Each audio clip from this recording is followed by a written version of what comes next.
Now, we shall talk about the three detriments, that is the three determining factors on which most of the social divisions are based. That is, how do they affect the social divisions in a society? The first one is, how do people perceive their identities?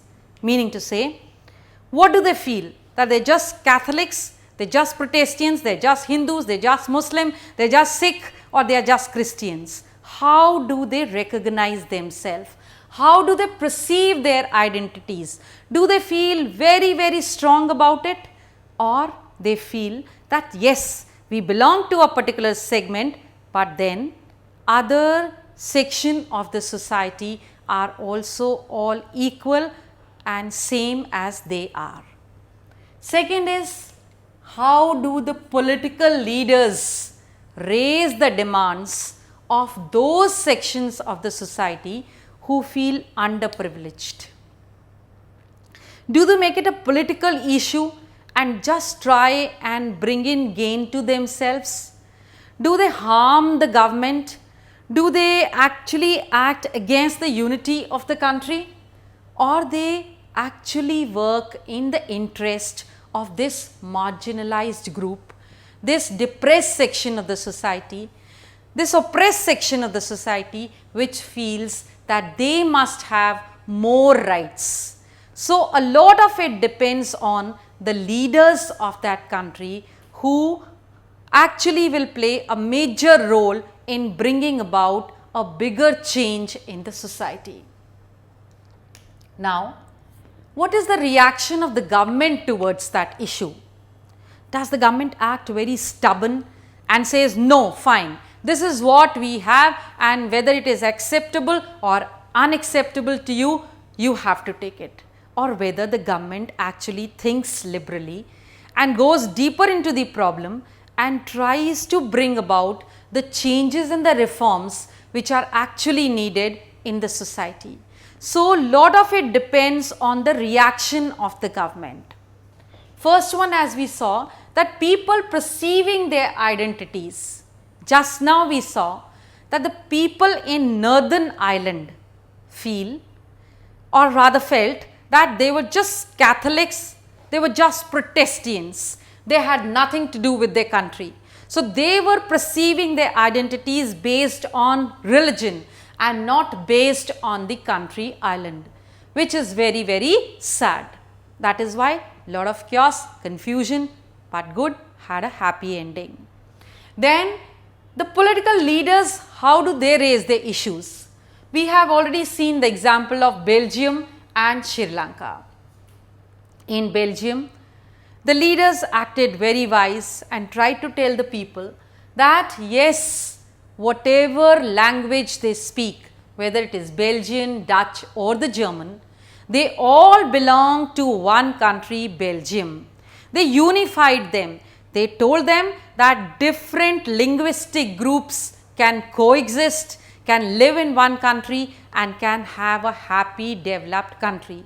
And this has happened definitely in Belgium, where people are all coexisting happily, though they belong to different linguistic group.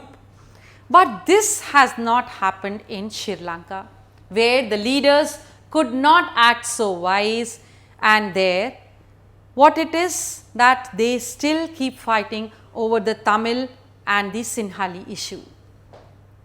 Then what is the government's reaction?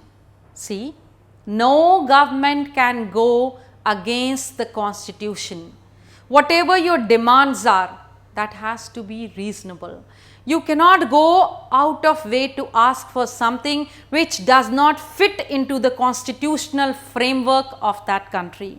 Therefore, we pick up the example of the Sinhali against in Sri Lanka, who just wanted a singly country without, that is the minus the Tamils. So, it is not easy to have that.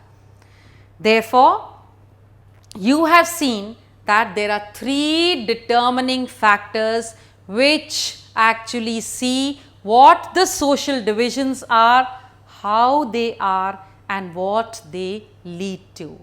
In the next clipping, I shall talk about the rest of the chapter. We were talking of the social divisions, the three determining factors which have played a major role in the politics of various countries, in the making and unmaking of various countries, how they have shaped up, what they have come out, and what is their present status. As most of the people feel that the social divisions should not enter into the politics of the country, but we must understand that a forced integration is not a true integration because it sows the seeds of disintegration. That is, you could forcibly tell people to come and stay in a country, to unite together, to have a common view, to have a common platform on a certain issue. But deep inside, if there are differences, if they have not been able to voice those differences, if they have not been able to tell their leaders, their government about it, and they have been feeling oppressed and suppressed over the years, definitely it cannot lead to integration of the country. Slowly and gradually, people will start feeling disintegrated and they shall not feel as a united nation, because everybody has to be happy in order to have a united country. Now, when it is a democratic country, then why should the people not voice against all the discriminations which are done? And it is the duty of a democratic country to accommodate to all the diversities which are prevalent in the country, linguistic, religious, caste, or any other differences that you have. So, for a good working of the society, for the good working of the institution, for the good working of the government, for the good working of administration, we all need to put up our issues to the government, of course, in a democratic manner.